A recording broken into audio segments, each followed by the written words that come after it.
Minecraft horror story, The Knocking at Full Moon. The first knock came while Steve was standing over his bed, waiting for the full moon to rise above the spruce trees. 3 slow hits struck the front door. Knock, knock, knock. Steve stopped with one hand over the red blanket. The house was quiet behind him. 2 furnaces glowed along the stone wall. A lantern hung above the crafting table. Through the window, snow fell over the frozen lake and covered the path to the door. No one should have been outside. Rowan and Mara had left before sunset to bring the last cows into the barn. They always used the side gate. Even if they had changed their minds, they would have called Steve's name instead of standing in the cold and knocking like strangers. Steve pulled his iron sword from his belt. "Who is there?" he asked. Nothing answered. He took one step toward the door. The moon cleared the trees, round and white, and its light poured through the glass. For a moment, Steve saw only falling snow. Then a black shape moved past the window. It was taller than a player. Its body looked like one solid piece of darkness. Its square head was turned toward the house, and its pale face seemed to shine under the moon. White eyes watched Steve through the glass. The shape passed out of sight. Steve backed away. He expected another knock. Instead, the door handle moved. The oak door opened by itself. Cold air rushed into the room. Snow blew across the floor. Steve raised his sword, but the path outside was empty. No footprints marked the fresh snow. The fence gate was closed. Beyond it, the forest stood under the full moon like a wall of black and white blocks. Then breathing came from behind him. Steve turned. The figure stood beside his bed. It had not crossed the room. It had not walked through the open door. It was simply there, close enough for Steve to see the gray marks around its mouth and the long white shape down the middle of its face. Its arms hung at its sides. Its head leaned slightly to the left. Steve stared for less than a second. The pale face rushed at him and filled his sight. He swung the sword. The blade cut empty air. The lantern went out. A harsh sound burst through the house, louder than thunder, and Steve fell against the furnace. When the light returned, the figure was gone. The front door remained open.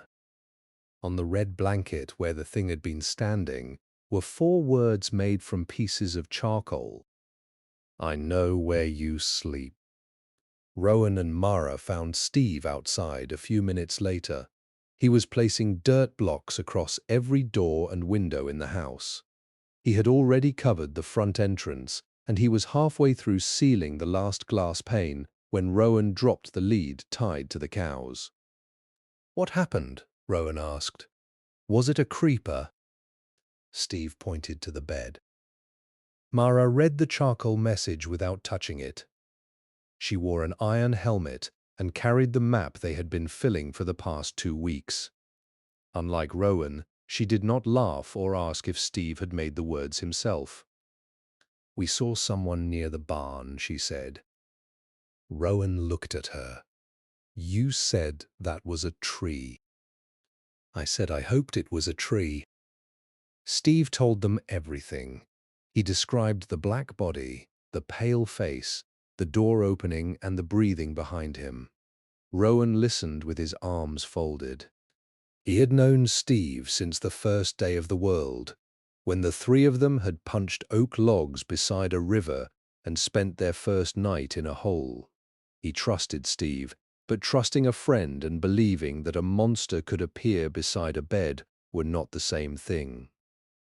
"Endermen move without walking," Rowan said. "Maybe it was one of them in bad light." Endermen do not knock, Mara replied. They do not write either, Steve said. Rowan looked again at the message. Then someone else is in our world. That idea was almost worse. Their world was private. No fourth player had joined, no message had appeared in chat. The player list showed only Steve, Rowan, and Mara. They checked it twice. Then they searched every room, the attic, the animal pens, and the crop field. They found no one. At midnight, they tried to sleep. Rowan reached his bed first. He lay down and vanished under the blanket. Mara followed. Steve touched his own bed. A message appeared in front of him. I can't sleep. Steve tried again. I can't sleep. Rowan sat up. There are no monsters nearby. Mara took her sword and checked each wall. Not any we can see. The three of them stayed awake until morning. Nothing else entered the house. Yet every few minutes they heard one stone footstep on the roof. Just one. It would come from above the furnaces, then above the beds, then above the blocked door. Rowan climbed into the attic, but each time he reached the place where the sound had been, another step came from the other side of the house. At dawn, the footsteps stopped. The dirt blocks over the front entrance were still in place. When Steve removed them, he found the oak door closed behind them.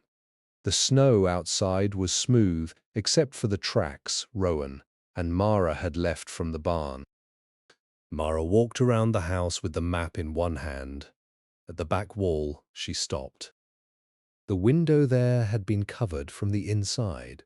On the outer glass, 5 long marks had been drawn through the frost. They looked like fingers. 8 quiet days followed. Steve began to wonder if the full moon had caused the visit. Minecraft's moon changed each night in a fixed pattern.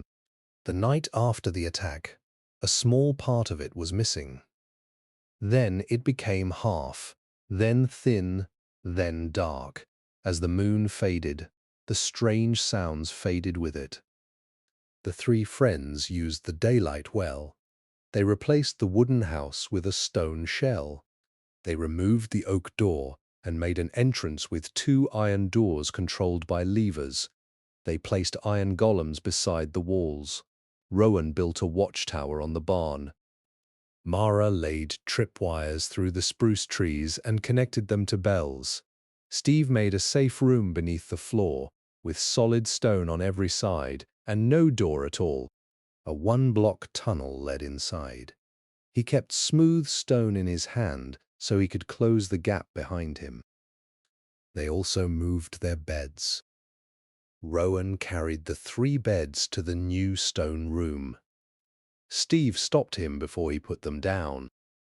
It stood beside mine, Steve said. What if the bed is how it found us? Then we do not sleep here, Mara said. They placed 1 bed in a small hut 300 blocks east beyond the lake. It was meant to draw the thing away. The real beds went deep underground in an old branch mine. Each friend set a new spawn point there. They marked the tunnel with redstone torches and blocked it with stone. For the next several nights, they heard nothing. On the 6th morning, Mara found a piece of black wool on the false bed. On the 7th, the iron door at the house stood open when they returned from mining. Both levers were still in the off position. On the 8th evening, the moon became full again. Steve was on the watchtower when the sun dropped. Rowan stood in the yard with a bow. Mara watched from inside the stone house. None of them spoke. Snow had stopped falling, and the frozen lake reflected the white moon so clearly that it looked like a second sky beneath them. For an hour, nothing happened. Zombies walked between the distant trees.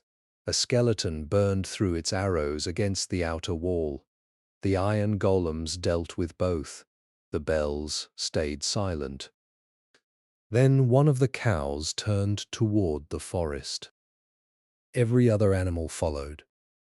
The cows, sheep, chickens, and horses all stared at the same dark space between two spruce trunks. Steve lifted his spyglass.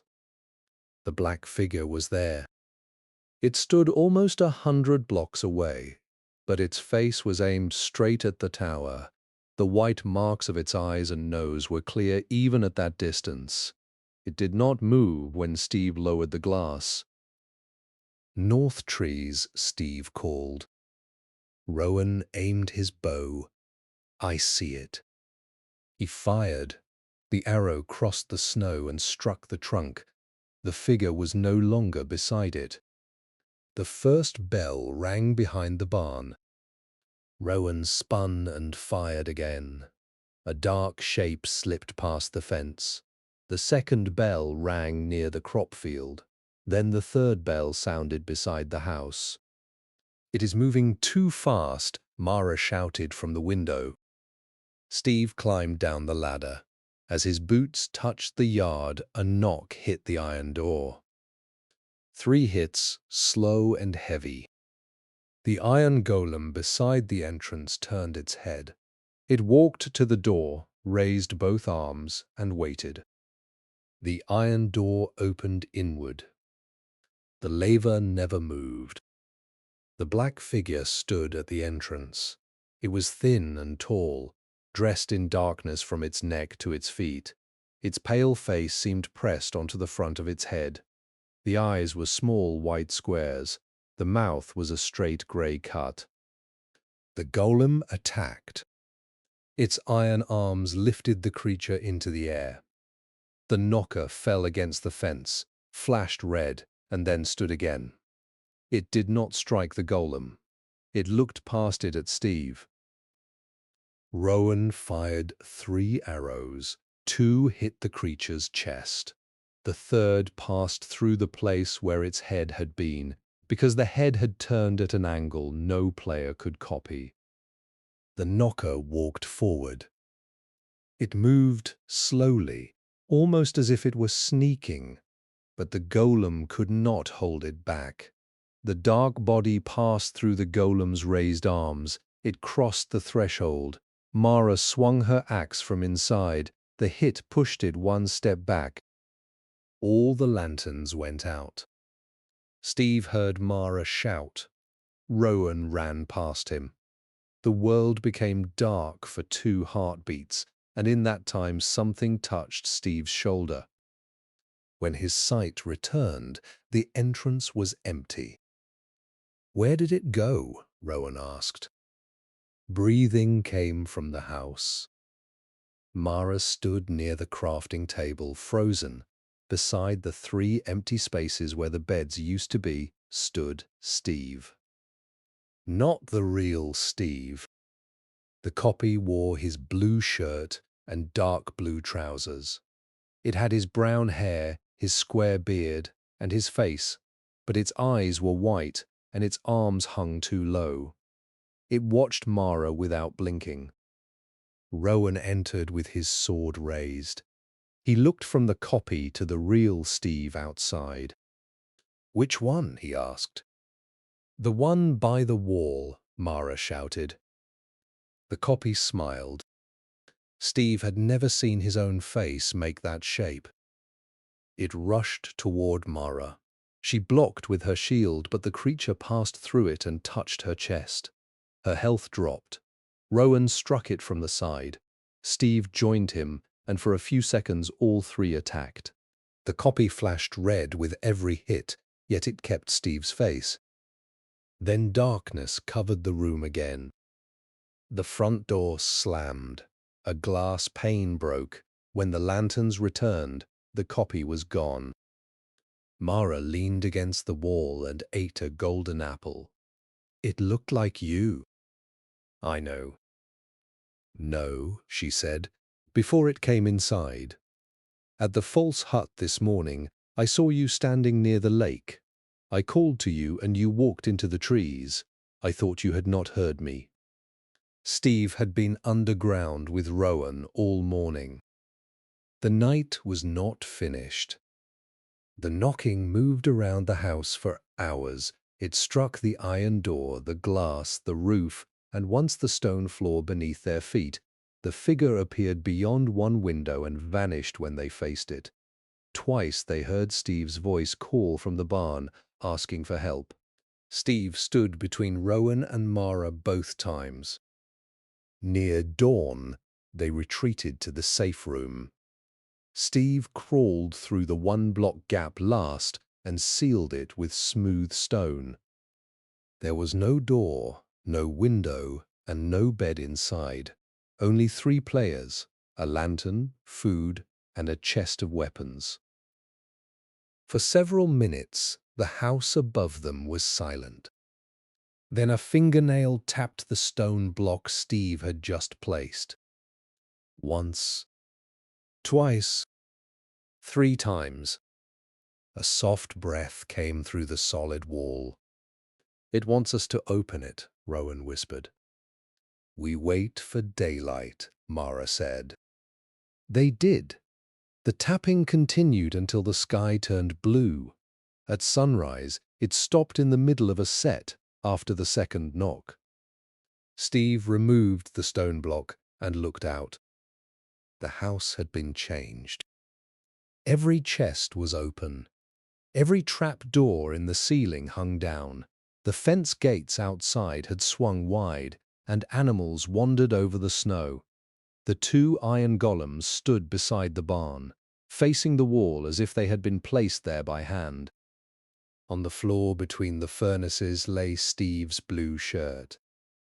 It was not a spare. It had the same tear on the left sleeve as the shirt he was still wearing. Mara picked it up with the point of her sword. "We need to learn what this is." Rowan looked toward the bright forest. "And where do you suggest we ask?" Mara unfolded her map. Near the north edge was a square of land they had never explored. It sat beyond the spruce forest, close to a pillager outpost and an old ruined portal. On the map, someone had marked the square with black ink before Mara made it. None of them had noticed the mark until that morning. The next day, they traveled north. They left the house at noon, carrying food, bows, iron armor, and enough blocks to seal themselves underground. Steve took the duplicate shirt. He did not want it near his bed or in a chest the creature could open. The marked place lay 900 blocks away. They crossed the spruce forest, climbed a stone ridge, and reached a tiger village before sunset. Most of the houses were empty. 2 farmers and a child remained near the bell. All 3 villagers shut their doors when Steve approached. At the far end of the village stood a house built from dark oak. Its windows had been replaced with stone. No door faced the road. A hole in the roof was the only entrance. Rowan climbed first. Inside, dust covered a crafting table, a broken jukebox, and a bed with no blanket. Signs filled every wall. "Do not look when it stands by the bed. Water makes it faster. Doors belong to it. The deep stone makes it wait." The final sign was smaller than the others. "It borrows the face of the one it wants." Mara found a chest beneath the floor. It contained rotten food, an almost broken diamond pickaxe, and 4 books written by a player named Soren. The first 3 were records of ordinary mining trips. The 4th began with a date from 200 Minecraft days earlier. Soren had lived in the village with 2 friends. The knocker first came during a full moon. It tapped on their windows and opened their doors. On the next full moon, it appeared beside their beds. On the 3rd, it wore Soren's skin and led one friend into the forest. The friend never returned. Soren wrote that the creature did not seem hungry. It watched far more often than it attacked, It waited beside beds and doors because it wanted to be noticed. Once noticed, it pushed closer. Once welcomed through an open door, it began to act as if the house belonged to it. His last clear entry gave 3 rules. Stay underground during the full moon.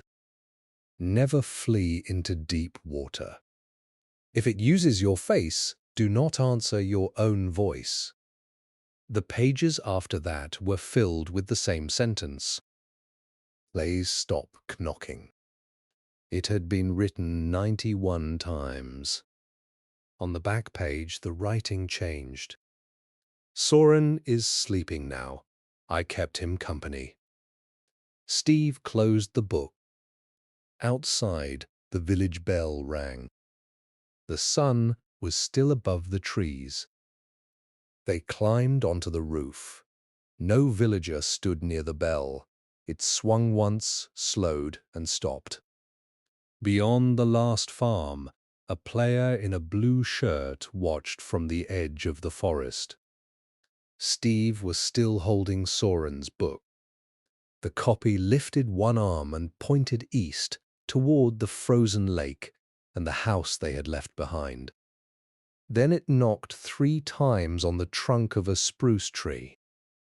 The copy turned and walked between the trees. Rowan jumped from the roof. It wants us to follow. That is why we should not, Mara said. Steve looked at the page in Soren's book. If it uses your face, do not answer your own voice. The warning did not say never follow. Soren had left something unfinished, and the creature had pointed them toward home.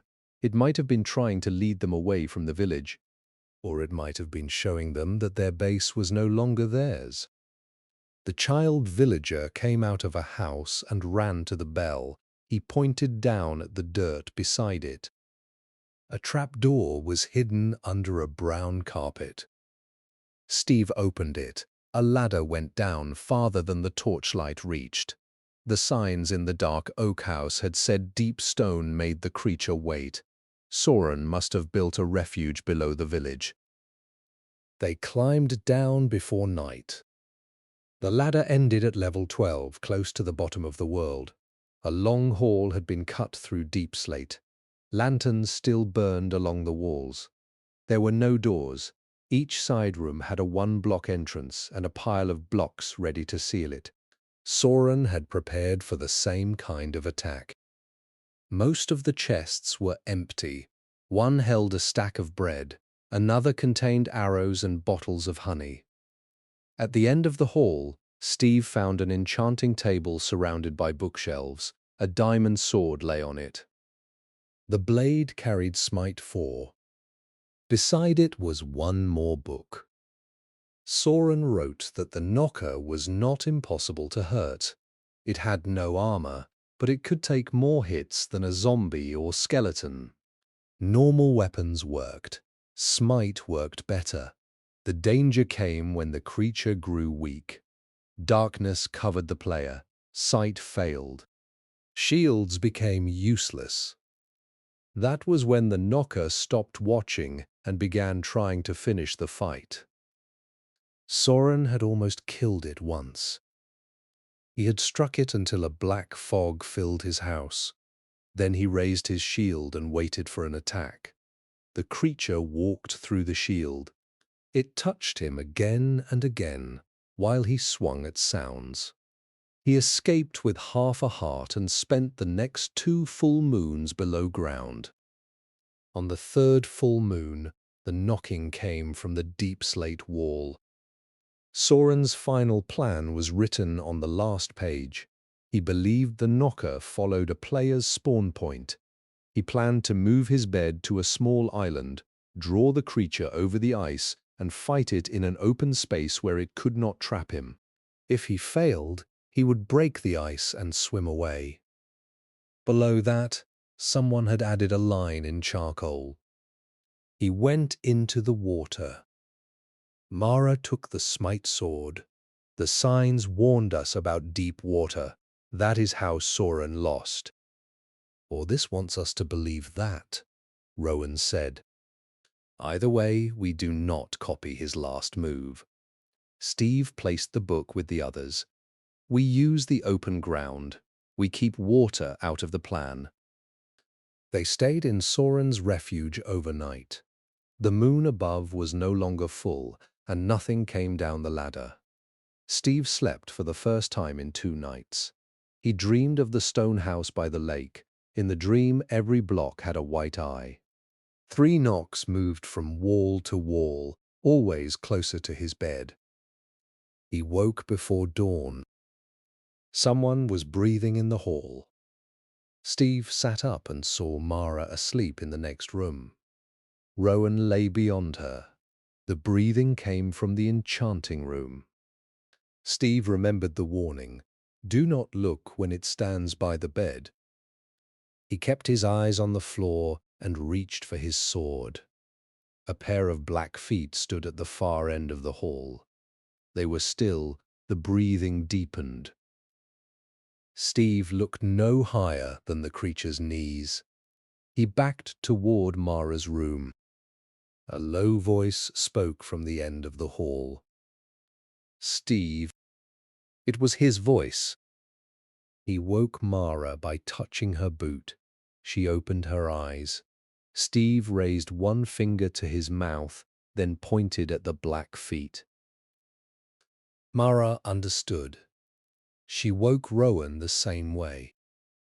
The 3 friends crawled into the side room and placed deep slate across the entrance. They sat in darkness, listening. The breathing moved down the hall. It stopped on the other side of their wall. No knock came. After a minute, the voice said, "I found Soren." Rowan gripped his sword.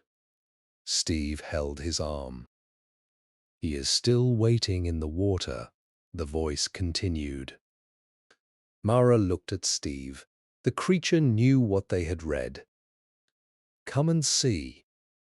Something dragged one nail across the deep slate. The sound went on until Steve thought the block would crack. Then it stopped. They waited until morning before removing the wall. The hall was empty. Soren's smite sword had been moved from Mara's inventory to the enchanting table. No creature should have been able to touch it there. On the way home, they made a new plan. They would build an arena on a flat snowfield west of the lake. It would have no doors, no roof, and no corners. Iron golems would stand around the outside. Snow golems would keep the creature moving. A low ring of campfires would mark the edge, with gaps wide enough for Steve and his friends to escape. They would fight from 3 directions and never stand close enough for darkness to blind all of them at once. The plan gave Rowan something to work on. He counted blocks, placed walls, and argued about the best distance for bow shots.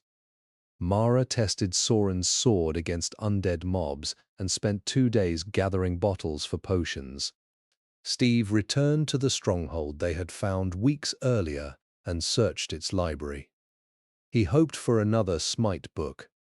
He came back with Smite 3, Unbreaking, and enough experience to improve 2 swords. The work lasted 6 days. As the moon grew, small things went wrong.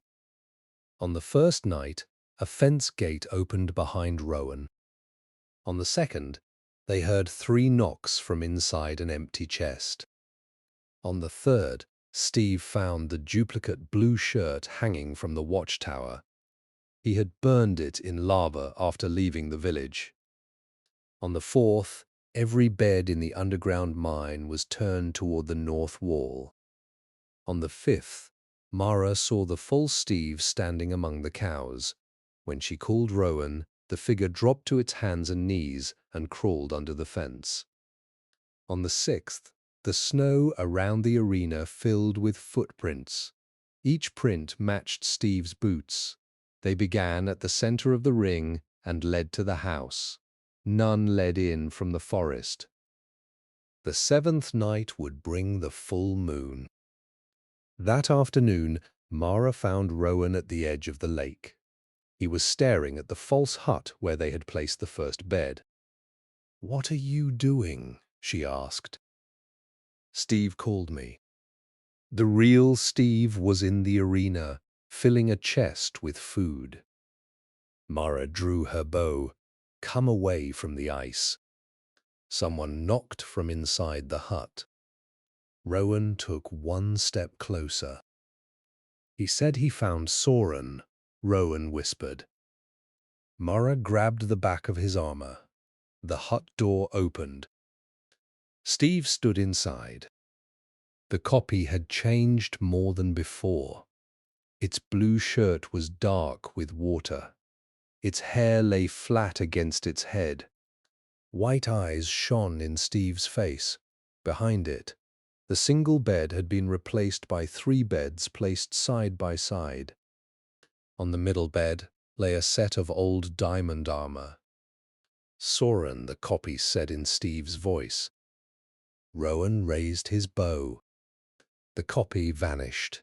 The hut was empty again, except for the armor. Mara pulled Rowan back. "Do not enter." Steve arrived moments later. They circled the hut and broke a hole through the rear wall. The diamond armor remained on the bed. Each piece was almost destroyed. The boots were named Soren. They found a compass beneath the pillow. Its needle did not point toward world spawn. It pointed across the frozen lake to a dark hole near the far shore, where the ice had melted in a perfect square. "It is bait," Mara said. Rowan picked up the helmet. "It is also proof. Soren reached our lake. The knocker brought his things here." Steve watched the compass needle.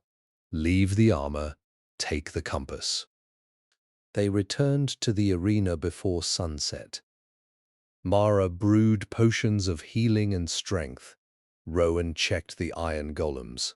Steve set his spawn in the underground mine, then broke the bed and carried it with him.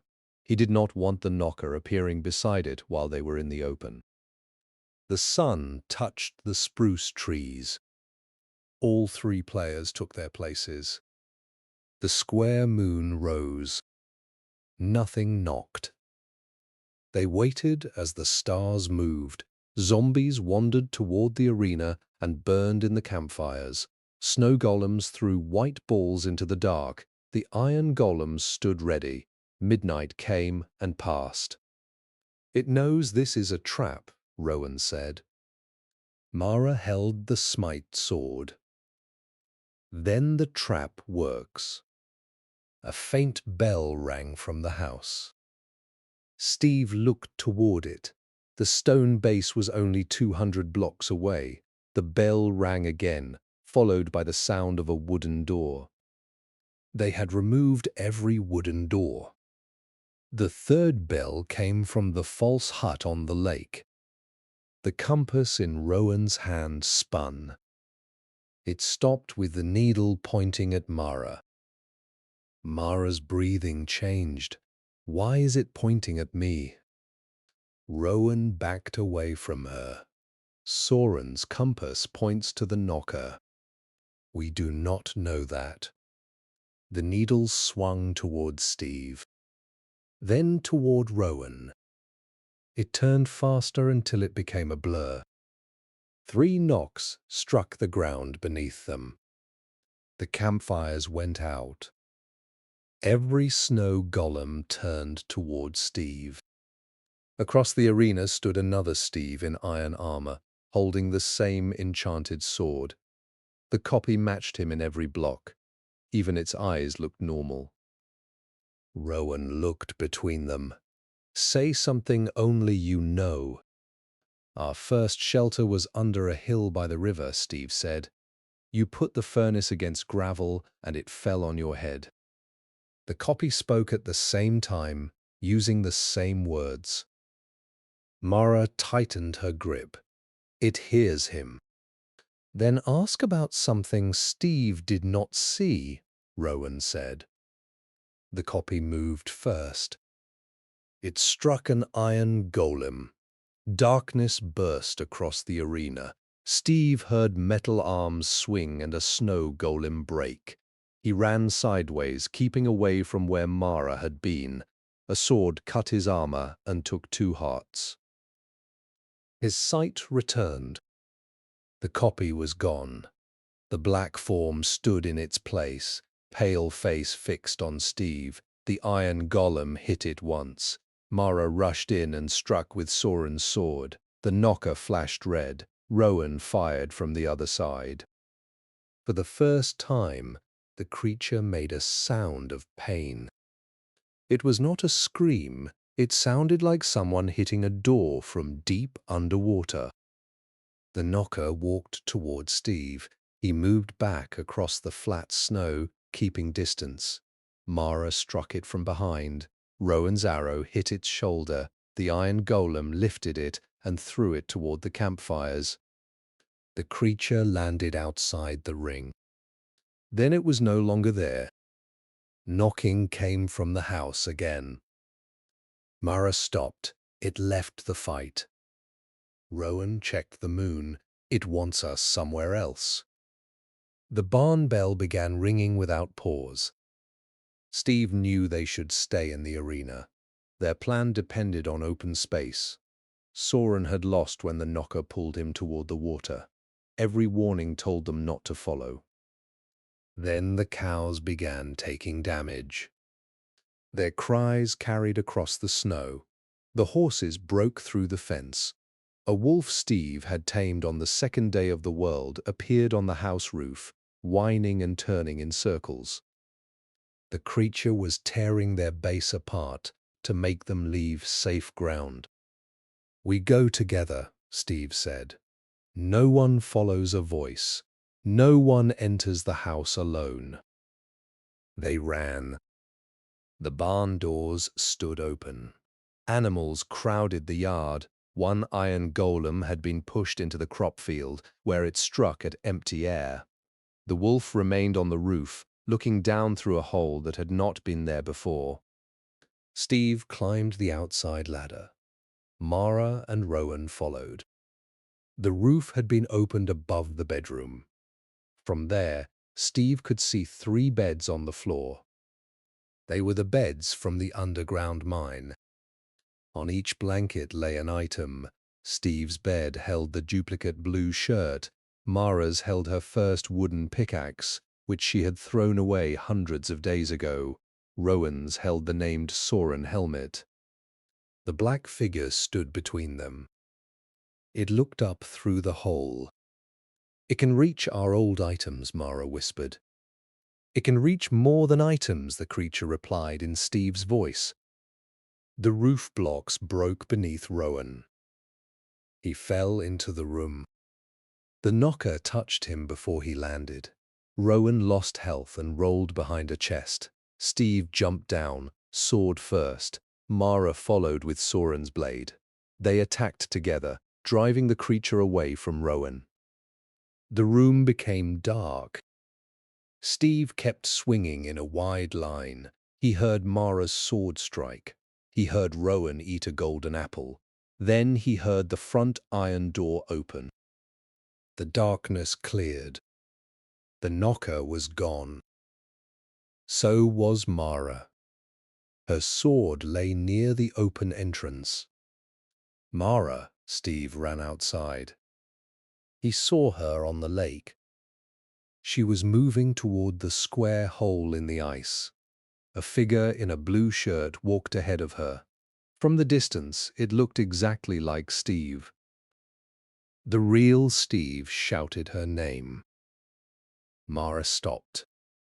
The copy turned. It grabbed her without bending its arms and pulled her toward the water.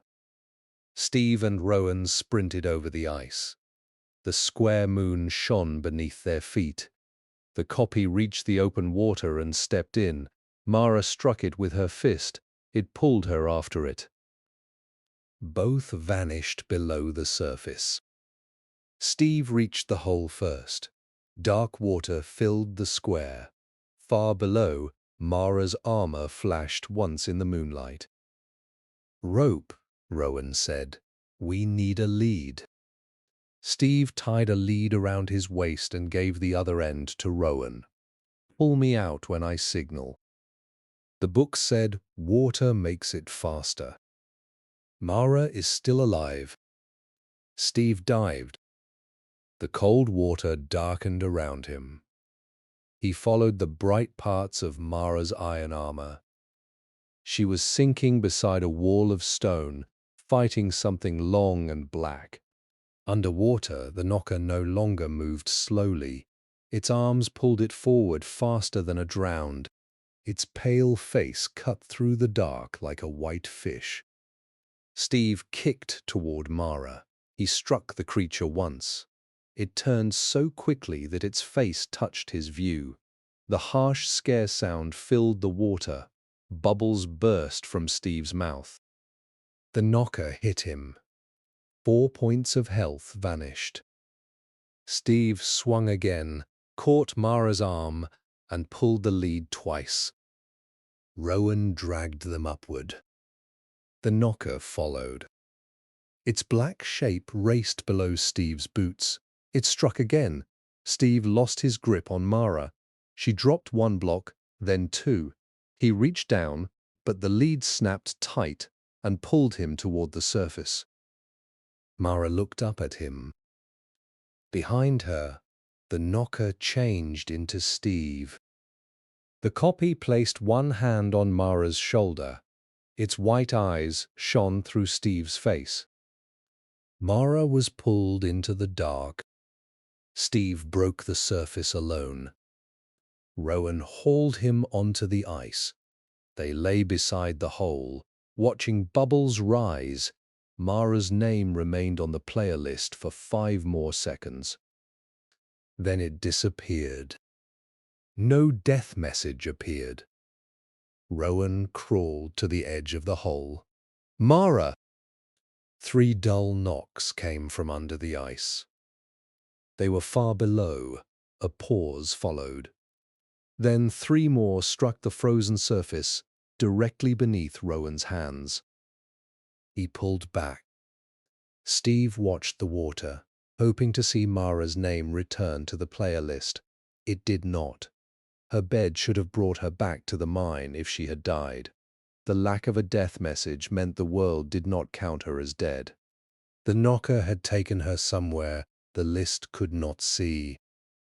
Mara's warning about Soren returned to him. Or this wants us to believe that. The creature had shown them Soren's armor and used it to lead them to the water. Now it had taken Mara the same way. A voice rose through the hole. Steve? It sounded like Mara, weak, frightened, deep below them. Rowan moved at once. Steve caught him. The warning, Steve said, it uses voices. What if that is really her?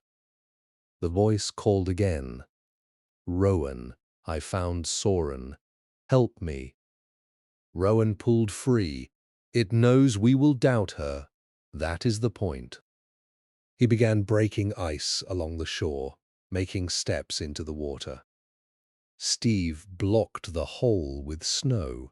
If you go in, it will take you too. Then what do we do? Wait for sunrise and leave her down there. The knocking moved under the ice toward the false hut. Rowan followed it with his eyes. There may be a tunnel. The compass in his hand pointed at the hut. Steve wanted to break it, but Rowan was already running. They reached the hut together. The rear hole they had made was sealed. The wooden door stood open.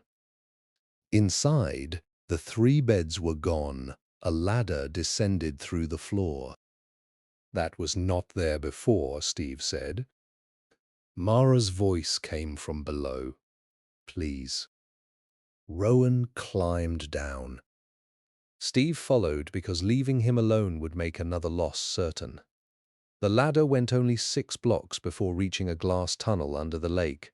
Water pressed against the windows on both sides. Moonlight fell through the ice above. At the far end, a player wearing Mara's iron armor stood with her back to them. "Mara?" Rowan asked. The player turned. Steve's face looked out from Mara's helmet. The copy smiled and broke the glass. Water flooded the tunnel. Rowan was pushed against the wall. Steve grabbed the ladder. The knocker changed into its swimming shape and moved through the rushing water. It hit Rowan once, then again. Steve placed stone in the broken window. The water stopped, but the tunnel remained full. Rowan swam toward the ladder. The knocker caught his boots. Steve reached down. Their hands met. The pale face appeared between them. Darkness blinded Steve. Rowan's fingers slipped away. Steve swung into the black water and felt the sword connect once. A hard knock answered from below. His sight returned just as Rowan was pulled through the open end of the tunnel. Rowan's name vanished from the player list. No death message followed. Steve climbed out of the hut alone. The full moon stood directly above the lake. Less than half the night remained. Steve had lost Mara, Rowan, the smite sword, and most of his health. His iron armor was close to breaking. The sensible choice was to go deep underground and wait for day. Then he heard knocking from the house. It was no longer slow. The knocker beat the door again and again, like a player asking to be let in during a mob attack. Between the hits came Mara's voice and Rowan's voice. They called Steve by name. They said the water was cold. They said Soren had been waiting for them. They promised they had found a way out. Steve walked back across the ice. He did not go to the door. He climbed through the hole in the roof. Mara's smite sword still lay on the bedroom floor. He took it, drank one healing potion and one strength potion, then collected every golden apple left in the chest. The voices stopped. The duplicate Steve stood outside the broken window. It watched him take the sword. "You want me," Steve said. "Come to the field." The copy knocked on the glass. Steve walked to the arena without looking back. He lit the campfires again. 2 iron golems remained. Most of the snow golems were broken, but the field was still open. He placed a single red bed in the center and set his spawn point. Then he stood beside it with Soren's blade. The knocker knew where he slept. Now Steve was telling it exactly where to find him. For a minute, only the campfires moved. Then 3 knocks struck the bed frame. The knocker stood on the other side of it. Its pale face was darker now. Cracks crossed the white marks around its mouth. Arrows remained in its chest from the earlier fight. The iron golems and Mara's sword had hurt it. It had come back weak. Steve attacked first. The smite blade cut its shoulder. The creature flashed red and reached for him. Steve moved sideways, keeping the bed between them. An iron golem hit the knocker from behind. The second golem struck as it landed. Steve swung again. The knocker became Mara. She stood in front of him, wet and unarmed, with 2 hearts showing above her head. "Do not," she said. Steve hesitated. The compass had pointed at every one of them. The creature had copied his face, not Mara's, yet here she was. The warning in Soren's house said it borrowed the face of the one it wanted. Maybe it had wanted all 3. Mara reached toward Steve. "It is behind you." The hand touched his chest and took health. Steve struck. Mara's shape broke apart. The black body returned. Darkness covered the arena. Steve ran in a circle around the bed. The knocker's slow steps followed, but they made almost no sound on snow. A hand touched his back. He lost more health. He ate a golden apple while moving and felt the extra hearts appear. The creature knocked on the bed once. Steve turned toward the sound and swung. The sword hit. The knocker gave the underwater cry. Blindness joined the darkness. Steve could not see the moon, the fires, or his own hand. He heard an iron golem attack, then break into pieces. The second golem fell soon after. The knocker touched Steve twice. His extra hearts disappeared. He kept moving. Soren had raised a shield and waited. Steve would not make the same mistake. He counted the creature's steps. 1, 2, 3. Pause. It always paused before reaching for him. 1, 2, 3. Steve swung during the pause. The hit landed. Light returned for a moment. The knocker was on its knees beside the bed. Its head leaned back, showing the white face to the full moon. Steve raised the smite sword. The creature changed into Rowan. "We are still alive," Rowan said. "Kill it, and we stay in the water." Steve held the sword above him. "It is not trying to kill you," Rowan continued. "It only wants company." Behind the false Rowan, two shapes stood beyond the campfires. Mara and Soren. Water ran from their armor. Their eyes were white. Steve understood Soren's final page. The creature had not written that Soren was dead. It had written that Soren was sleeping and being kept company. It collected players. It kept their shapes, their voices, and pieces of their old lives. Every full moon it came home to the beds it had claimed. The false Rowan smiled. "Open the door." There was no door in the arena. 3 knocks struck Steve's chest from the inside. He brought the sword down. The smite blade passed through Rowan's face and hit the black creature beneath. A burst of dark smoke rose from the snow. The pale face split down the middle. For the first time, the knocker screamed like a normal monster. Then it vanished. A black music disc dropped beside the bed. The shapes of Mara and Soren disappeared with it. Silence spread across the field. The darkness effect lifted.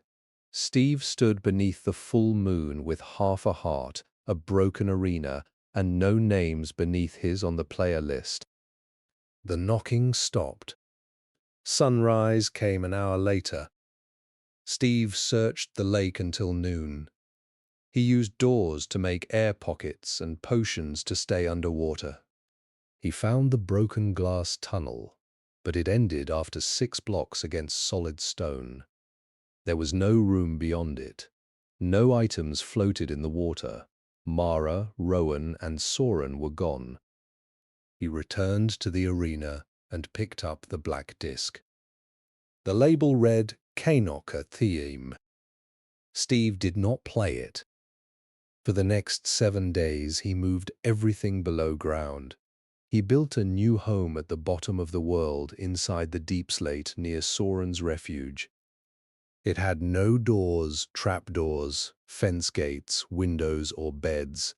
He entered through a 1-block gap and sealed it each time. He kept the black disc in a shulker box inside an ender chest. Steve returned to the surface only while the sun was high. He repaired the animal pens, gathered wheat, and placed 2 signs beside the lake. One carried Mara's name, the other carried Rowan's. He did not write that they had died because the world had never said they were dead. On the 3rd day, he saw 2 players across the lake. One wore Mara's armor, the other held Rowan's bow. They stood in daylight for a moment, then stepped behind the false hut.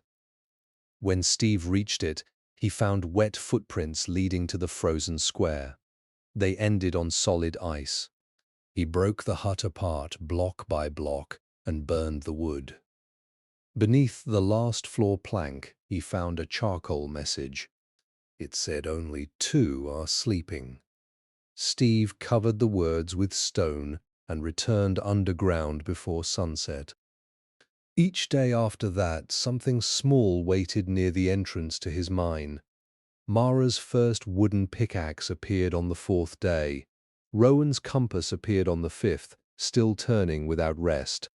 On the 6th, Steve found 3 red beds placed in a row at the bottom of the ladder. He broke them without touching the blankets and threw every piece into lava. No message appeared, but as the beds burned, 3 knocks sounded from somewhere above the shaft. Nothing followed him during the day. Nothing walked in the deep halls at night. He planted food under lanterns and made a place where the moon could never touch him. On the 8th night, Steve checked the moon with a clock. It was full. He sat alone beside the enchanting table, holding Mara's sword. He waited for footsteps, breathing, or a voice from the sealed tunnel.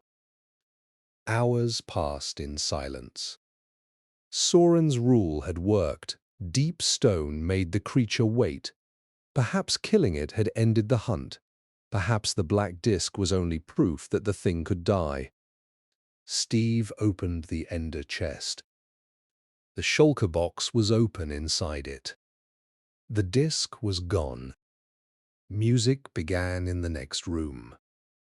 The slow sound came from the broken jukebox they had brought down from Soren's house. Steve had never repaired it. He had never placed the disk inside. Darkness covered him for 5 seconds. The room seemed to tilt. Under the music, Mara and Rowan whispered his name. Then the record stopped. 3 knocks struck the deep slate wall behind Steve. He faced the sealed entrance. The sound had not come from there. 3 more knocks hit the wall behind him. This time, Rowan's voice came through the solid block. "Steve, we found the door." The pale edge of a square face pushed out of the deep slate as if the stone were water. White eyes opened in the wall. A black hand reached through and placed the knocker-themed disc on the floor. Steve backed into the hall, still holding Mara's sword. Far above him, the full moon crossed the empty house, the frozen lake, and the ruined arena. Far below, in a home with no entrance, the knocking began on every wall at once. Steve did not answer.